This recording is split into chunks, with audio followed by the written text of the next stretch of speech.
Hi guys, it's the video is late. I know, I'm aware. Um, but welcome to my channel. It's Nike's Books here. And I'm gonna do my November wrap up. I had a fair few books. But anyway, let's start this. Another thing. I'm gonna in the description. I'm going to put essentially what my spice sexual content thing, how my rating works. So I'll put what none means and what one means and blah blah blah, but I'll put that all in the description so I don't have to go through it and explain everything from scratch here. But anyway, so let's start with the first book.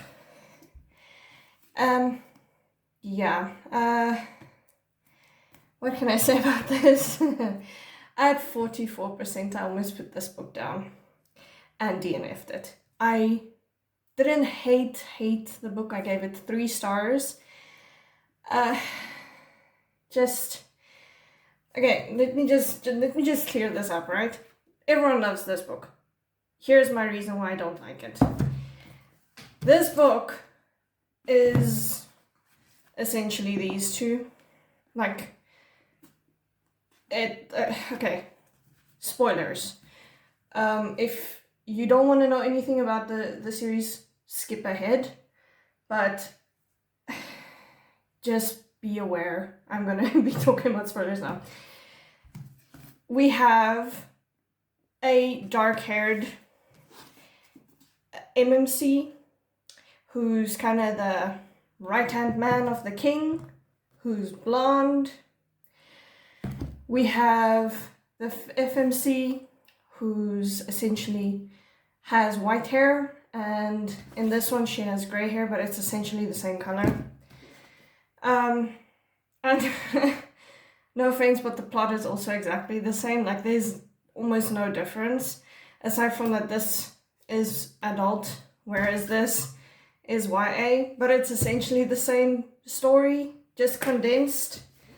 It's literally just these two taken and condensed down to this.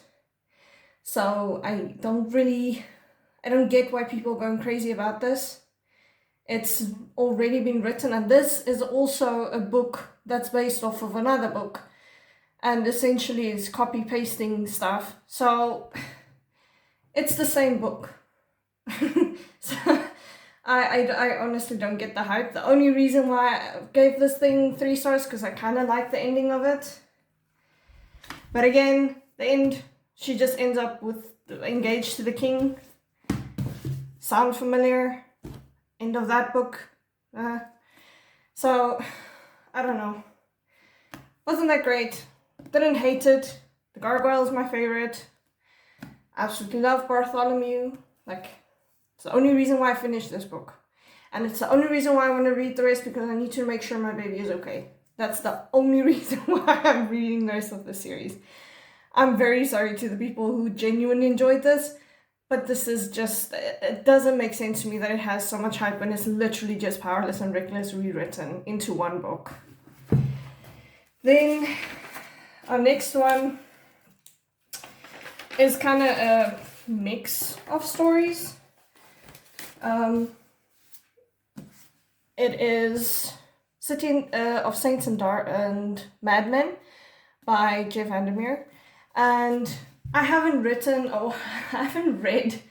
a sci-fi, or like, I don't really know, does this really count as a sci-fi? I've never read anything like this before, and I haven't read sci-fi in a really long time anyway, or horror for that matter. So this was a 5-star read for me. It made Jeff Vandermeer one of my absolute favorite writers. Like, I have all the books I could possibly get a hold of at the moment. But yeah. So I'm just gonna do a quick rundown of the stories, and you'll see it on the screen over here as well as I go through the stories. The first story is Dread and in Love, and I gave that 3 stars. It's around 3 spice. So it's up there. Then the second one is the Hope-Burton Guide to the Early History of Ambergris, and that I gave 5 stars. It has no spice or anything like that. I just absolutely love that story. Then we have The Transformation of Martin Lake, 5 stars. One of my favorite stories. I absolutely love the story. It's about maybe a 1 on spice level. Then we have The Strange Case of X, which is also one of my favorites. I have plenty of favorites, and you'll see you'll see why. Like, you'll see that. But it's 5 stars, and it has like no spice. Then the next one is like, you have the 4 main stories, and then you have the appendix of the book. And the first like 1, 2, 3 stories are super small, and all like essentially can be taken as one thing. So I gave them all 4 stars. They're just a little lacking compared to other things because they're so short and so small.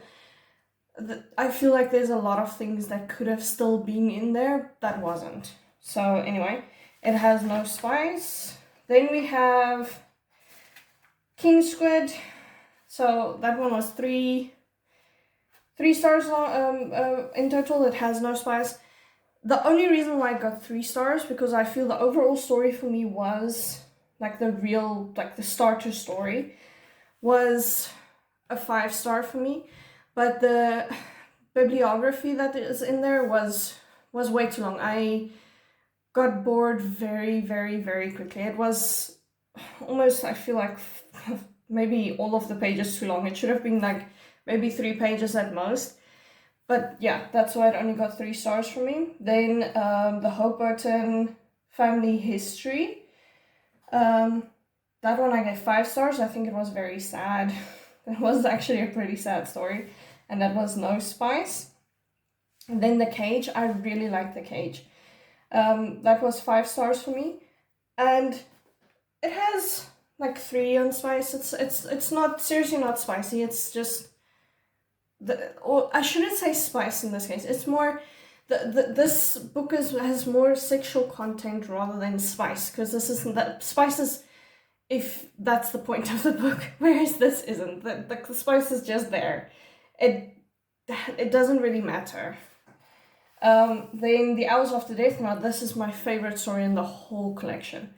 Got 5 stars, and it was so beautifully written.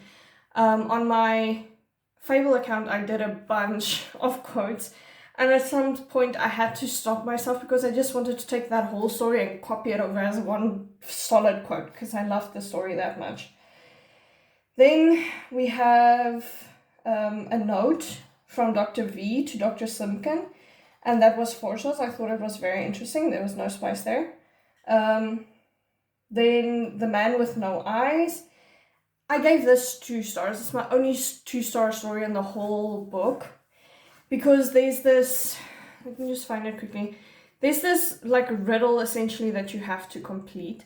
However, in my copy, you cannot do that. So I had to go look it up, and I was so excited to be able to try and solve this like code over here. I don't know if you guys can see it.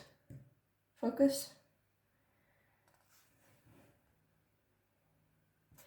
But yeah, so you have this code, and you're supposed to go to like the page numbers and then count the words and stuff, and it doesn't work out. Like in my copy, the way it's printed, it doesn't work out. So I went to look it up, and the thing said it's just not possible for this version. They didn't update the code, so I just had to go look it up, and that kind of frustrated me. So I gave this 2 stars.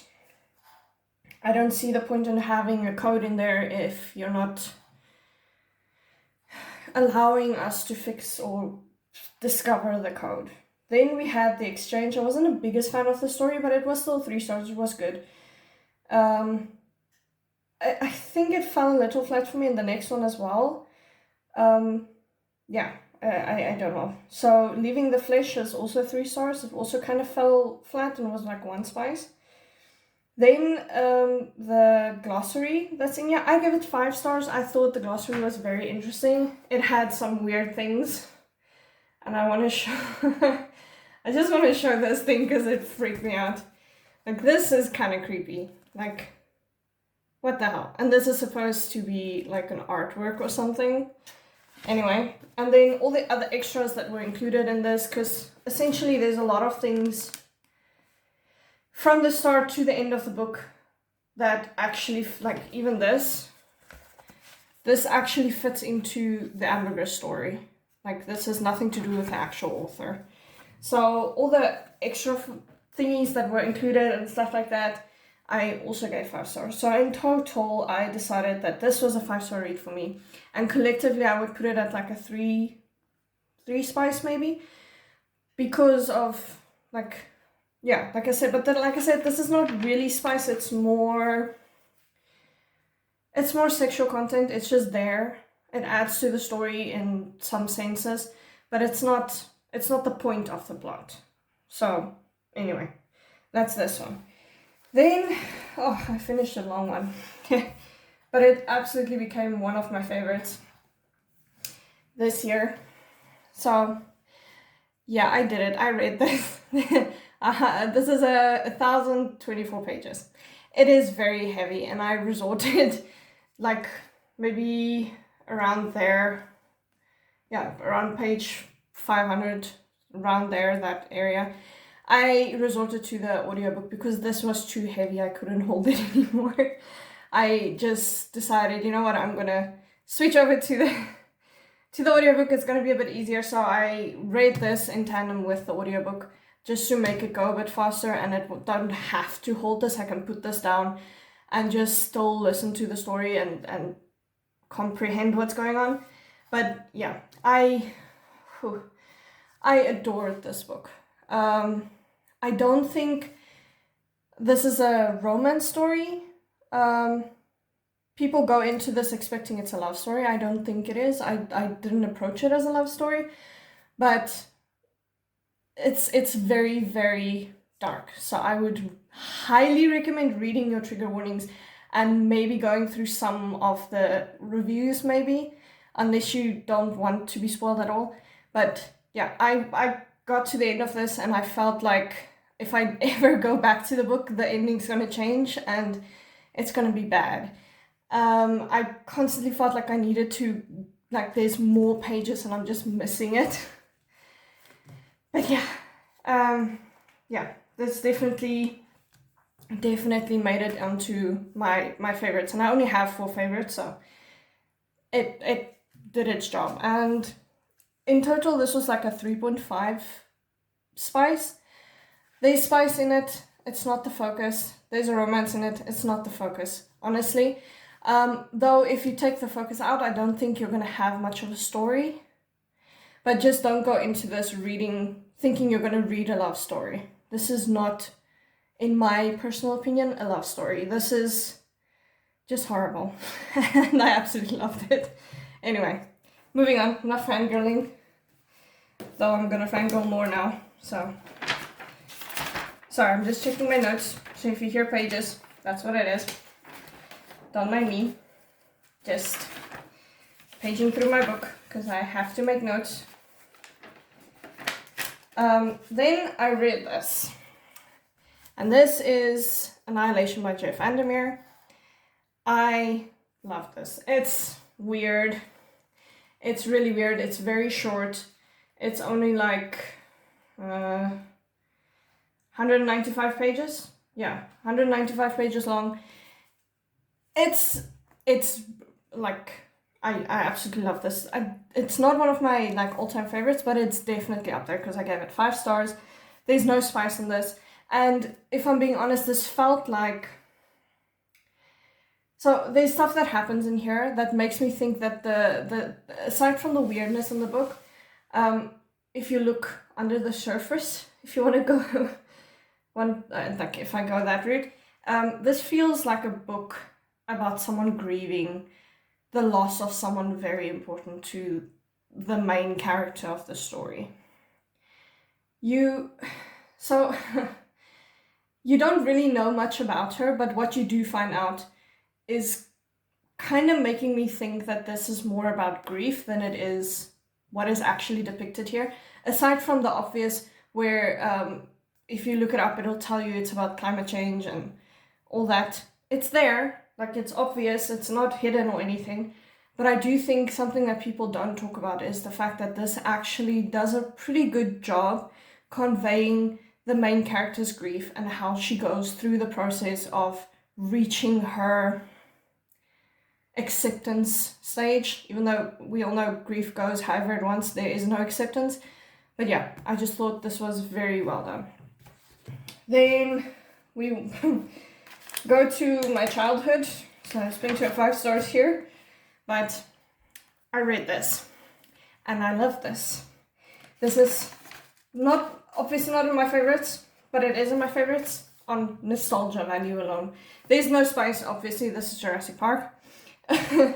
But it is a 5-star read for me, and I loved it. It had its issues. It was written in 1990. Obviously, there's gonna be issues, but I adored it. I think it was really well done. Then we reach a new book that also this month, though not this month, but November month, joined my absolute favorite list. Like I said, there's only 4, and this was the 4th one. And that's this. This is Born from J. Vandermeer. And I can't stop gushing about this. I absolutely adored this. It has like a little bestiary at the back as well. It's just, I can't even describe it. I just absolutely loved it. It's so beautiful.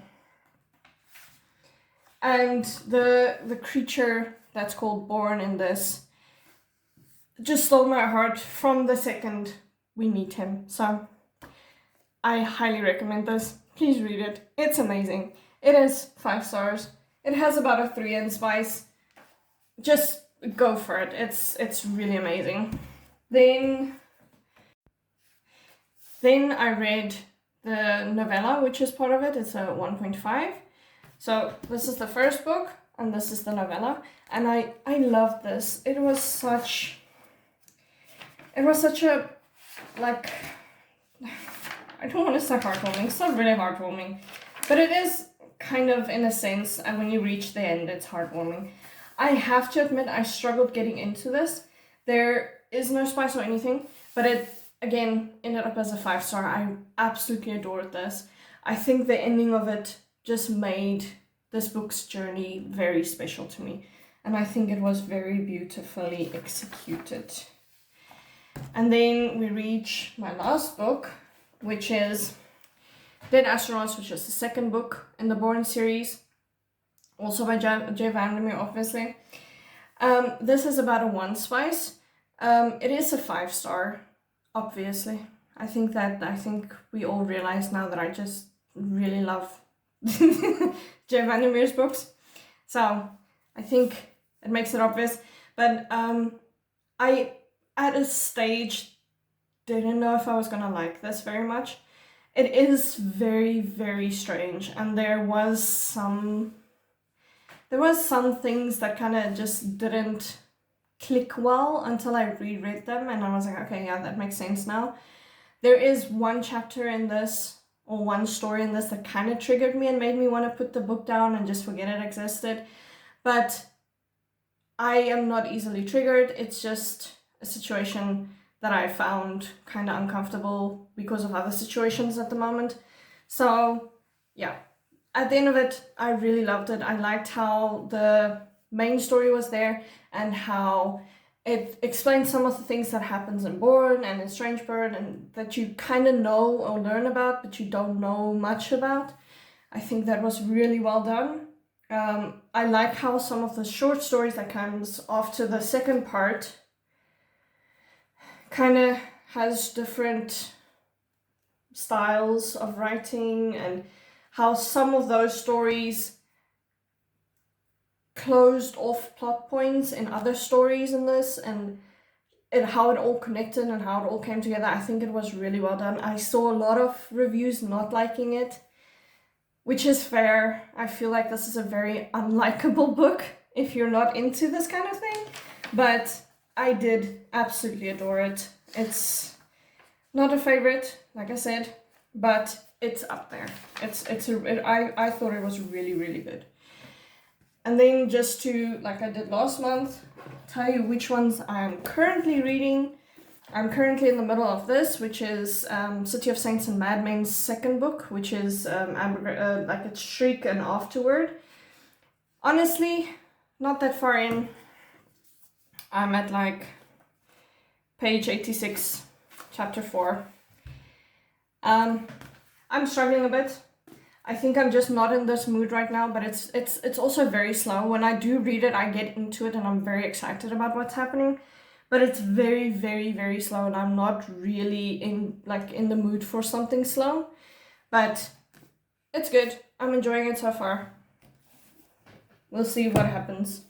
And then I finally started this one because it was staring at me and screaming my name, and I decided I have to read it.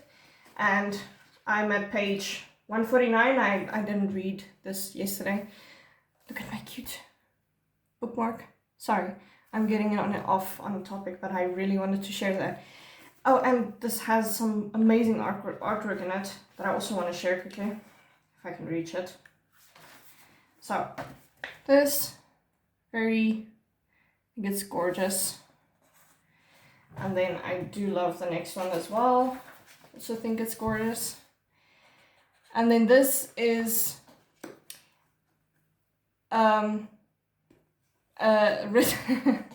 this is written by Tiffany Roberts, which is a husband and wife duo, and I absolutely love their books. I have, I think 24, 25, this is 25th book of their 25 of their books already. I've read them all, they've all been 5 stars for me.